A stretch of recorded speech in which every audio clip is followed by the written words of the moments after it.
안녕하십니까. 이재호 TV의 와이런입니다.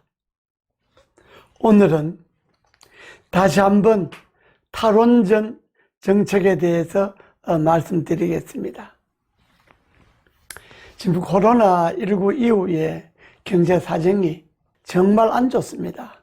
나라 안팎이 그렇습니다만은 특히 우리나라 경제는 거의 수출로 먹고 살지 않습니까? 그런데 지금 수출도 거의 안 되고 내수도 안 되고, 그러니까 자연적으로 실업자가 많이 늘어날 수밖에 없죠. 그런데 이 경제 악화를 더욱 부추기는 것이 탈원전 정책입니다. 여러 가지 이유가 있겠습니다만은 소득주도 성장이라든지 주 52시간제라든지 여러 가지가 있습니다만은 그 중에 가장 실업자를 많이 양산하고 수익을 가장 많이 날려버린 것이 탈원전입니다.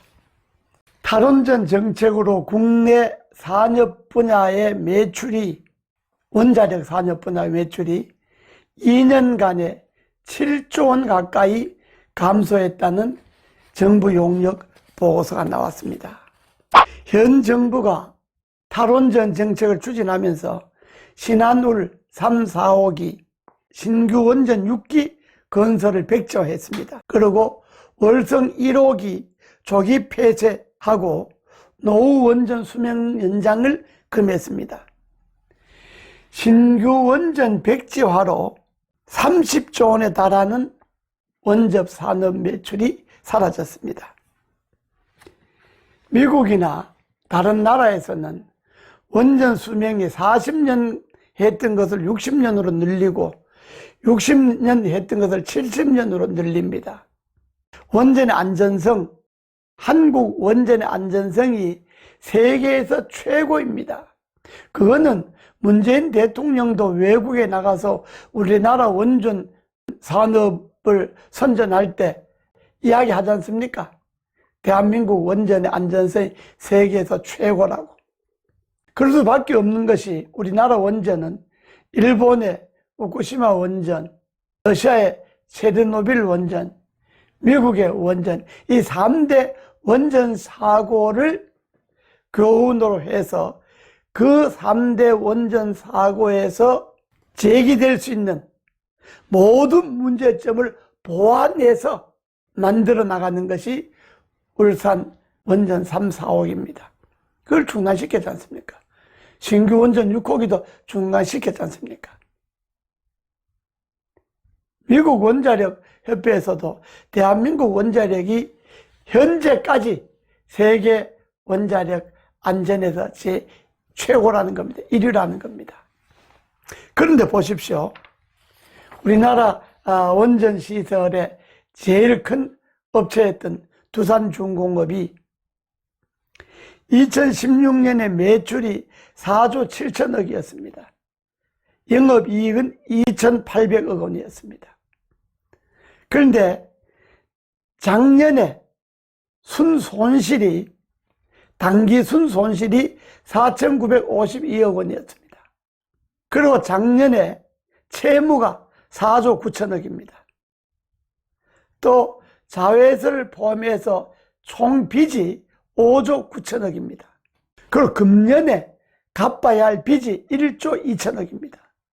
4월에 갚아야 할 회사채가 6천억이었고 5월에 돌아올 회사채가 5천억입니다. 이 돈만 이렇게 손해난 것이 아니라 대규모 임원 감축해야죠. 순환휴직해야죠. 45세 이상 명예퇴직해야죠. 일자리를 창출해도 어려운 판에 있는 일자리, 그 좋은 일자리가 다 날아가지 않습니까? 탈원전 때문에 두산중공이 입은 직격탄입니다. 두산중공업에 일자리를 늘려라고 이야기를 하려면 탈원전 울산 3, 4호기 그거 재개해야 합니다. 탈원전으로 매출의 약 7조에서 8조, 탈석탄으로 해서 한 2조, 3조, 미래 수익의 10조가 허공에 날아갔습니다. 그런데 지금 우리 일자리는 거의 금년에 160만 개 일자리가 사라지고 있습니다. 일자리를 늘려야죠. 정부는 뭐 일자리 늘린다고 해서 세금 걷어서 노령 자금이나 단기 일자리 그걸로 때우는데 그렇게 하지 말고 좋은 일자리를 만들려면 신한울 3, 4호기를 재개가 답입니다. 신한울 3, 4호기를 재개하면 일자리가 늘어난 것뿐만 아니라 우선 1년에 약 30조가량 손해보는 그 예산을 메꿀 수가 있습니다. 그런데 이러한 신한울 3, 4호기 이를 재개할 생각을 하지 않고 두산중공업에 1조 원 지원해주고 그러니까 숨 넘어가는데 인공호흡기 꼽아주는 거죠. 또 부족하니까 5천억을 더 빌려준다. 이렇게 이야기하지 않습니까? 이게 뭡니까 도대체? 세계에서 제일 자랑하는 최고의 원자력 기술 그걸 다 폐기하고 여기에 원자력 산업에 들어가는 모든 부품회사, 자회사 거의 다 문 닫죠. 원자력 기술자들 다 외국으로 나가죠. 그 외국으로 나간 원자력 기술자들, 전문가들 다시 불러 오려면 몇십 년이 걸려도 어렵습니다. 왜 이런 짓 합니까, 정부가? 탈원전으로 인해서 경제적 손실을 정부 지원으로, 은행 돈으로 메꿀 생각하지 말고 지금이라도 늦지 않았습니다.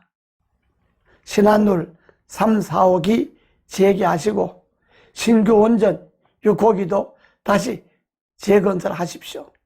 이 두산중공업만 문제가 아닙니다. 한전 봅시다. 한전 2018년도에 1조 1745억이 적자입니다. 2019년도에는 2조 2635억이 적자입니다. 1년 새 부채가 14조 원이 증가를 했고 한전의 총 부채가 128조 원 됩니다. 이게 다 탈원전 때문에 생긴 겁니다. 그러니까 뭐 전기세를 올린다, 전기 안 쓰기 운동을 한다. 아니 탈원전 정책만 폐기하면 전기세 안 올려도 되고 전기 끄기 운동 안 해도 됩니다. 근데 완전히 탈원전을 하는 이유가 안전선인데 안전선 제가 이야기했지 않습니까? 전 세계에서 우리나라가 1위입니다. 우리보다 안전성이 더 취약하다는 외국도 원자력 수명을 연장시켜 나가고 새로 원자력을 건설하지 않습니까? 이게 답입니다. 탈원전 정책을 폐기하는 것이. 우리나라 공공기관이 340개지 않습니까? 공공기관의 부채가 525조입니다. 이 공공기관 중에 최고의 부채가 한전입니다. 한전이 15조가량 부채를 지고 있습니다. 자, 코로나19 이후에 어려운 한국 경제를 살리기 위해서 신뉴딜 정책을 해서 일자리를 만든다. 그 신뉴딜 정책 일자리 만드는데 최우선으로 해야 될 것이 신한울 3, 4호기 다시 건설해야 됩니다. 탈원전 정책 폐기해야 되는 겁니다. 탈원전 정책 폐기가 나라 경제를 이 코로나19 이후에 위기에 빠진 나라 경제를 살리는 길의 하나라는 것을 정부 당국이 명심하시고 공연히 있지도 않는 원자력 안전성, 환경 문제 그런 거 부풀려서 하지 마시고 지금이라도 탈원전 정책을 폐기하는 것이 답입니다. 그러면 아마 좋은 일자리가 탈원전 정책 폐기로 인해서 수십만 개가 생길 겁니다. 저희들이 지난번에 정부가 4대 강보를 해체하려고 그럴 때 저희들이 4대 강보 해체 저지 범국민투쟁본부를 만들어서 정말로 1년 동안 힘들게 싸웠습니다. 그래서 지금 보해체한다는 말은 들어갔습니다. 탈원전 정책 폐기 안 하면 지금 저희들이 다시 한번 탈원전 정책 폐기 범국민 투쟁본부를 만들 계획입니다. 그러기 전에 정부가 탈원전 정책 폐기하고 경제 위기로부터 나라를 구하시기 바랍니다. 감사합니다.